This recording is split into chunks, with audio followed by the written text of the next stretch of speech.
ஏய் அண்ணா, இப்போது ஏன் படுக்கிறாய்? நிலை நிறுத்தம் எனக்கு சோர்வாக உள்ளது.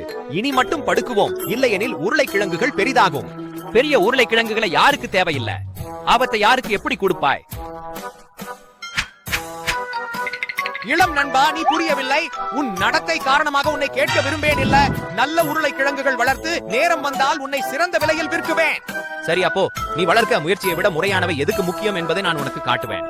2000 வருடங்கள் பிறகு நடந்தது. நான் எவ்வளவு பெரியதாக வளர்ந்திருக்கிறேனா என்று பாரு.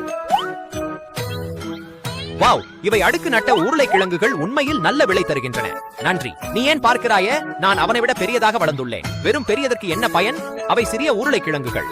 உற்பத்தி உனது உற்பத்தியை விட அதிகமானது மட்டுமல்ல, அவை மென்மையானவை, ஒட்டுமாறானவை, இனிப்பானவை, மேலும் விற்கவும் எளிதானவை. தாய், நான் உன்னிடம் சொன்னதை பாரு. இந்த உருளைக்கிழங்குகளை பாரு. நீ போனதுக்கு முன்ன ஒரு ஜோடி வாங்கணுமா? சின்னவைகள்ல 2 கொடுத்து முயற்சி பண்ணுங்க. பெரியவைகளை வாங்கினா இல்லத்துல யாரும் சாப்பிட மாட்டார்கள். அது வீணாகும். பாரு, அதுக்கான சின்னவைகள் சிறப்பா